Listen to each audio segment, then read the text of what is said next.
వక్ఫ్ board సవరణ బిల్లును పార్లమెంట్లో ఆమోదం పొందడం పట్ల కేంద్ర ప్రభుత్వం వైఖరిని తీవ్రంగా ఖండిస్తున్నామని కాకినాడ జిల్లా వక్ఫ్ బోర్డు మాజీ అధ్యక్షులు ఎండి రెహమాన్ ఖాన్ పేర్కొన్నారు. కాకినాడలో ఏర్పాటు చేసిన మీడియా సమావేశంలో ఆయన మాట్లాడారు. ముస్లిం మైనారిటీలకు వ్యతిరేకంగా పార్లమెంట్లో మద్దతు పొందిన వక్ఫ్ బోర్డు సవరణ బిల్లుకు వ్యతిరేకంగా నిరసన కార్యక్రమం చేపట్టడం జరుగుతుందని ఆయన చెప్పారు. ఈ సమావేశంలో జిల్లా మాజీ వక్ఫ్ బోర్డు డైరెక్టర్ కరీం, జాఫర్ ఖాన్లతో పాటు కాకినాడ వైసీపీ జిల్లా అధ్యక్షులు బాషా, కాకినాడ సిటీ వైసీపీ మైనారిటీ అధ్యక్షులు ఖలీద్, అజ్జూర్, నౌషాద్, నవాబ్, జాఫర్, కరీం భాషా, కొత్తపేట చోటు, జలాలుద్దీన్ తదితరులు పాల్గొన్నారు. పార్లమెంట్లో పాస్ అయినా రాజ్యసభలో ఇంకా ప్రవేశపెట్టాలి, అక్కడ ఇంకా పాస్ అవ్వలేదు.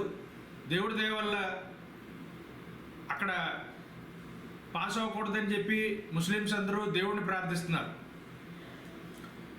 అదేవిధంగా ఈ అమెండ్మెంట్ బిల్లు ముస్లింలపై వ్యతిరేకత చూపిస్తూ బీజేపీ గవర్నమెంట్ ముస్లింల ఆస్తుల్ని కబ్జా చేయాలన్న దురుద్దేశంతో ఈ అమెండ్మెంట్ బిల్ తీసుకురావడం జరిగింది. మన కేంద్రంలో అతిపెద్ద రైల్వేకి సంబంధించిన ఆస్తుల్లో ముఖ్యమైనది రైల్వే డిపార్ట్మెంటు, అలాగే రక్షణ శాఖకి రెండో ప్రాతిపదిక, మూడో ప్రాతిపదికలో ముస్లింలకు సంబంధించిన వక్ఫ్ బోర్డు ఆస్తులు ఎక్కువగా ఉండడం వల్ల ఈ వక్ఫ్ బోర్డు ఆస్తులు రాజకీయపరంగా దురుద్దేశంతో కబ్జా చేయాలన్న దురుద్దేశంతో ఈ బిల్ని అమెండ్మెంట్ బిల్ని తీసుకురావడం జరుగుతుందని అందరికీ తెలియజేయడం జరుగుతుంది. రాష్ట్ర ప్రభుత్వం ఎలక్షన్లలో ముస్లింలకు సపోర్ట్ చేస్తామన్న హామీలతో చంద్రబాబు నాయుడు గారు నెగ్గడం జరిగింది.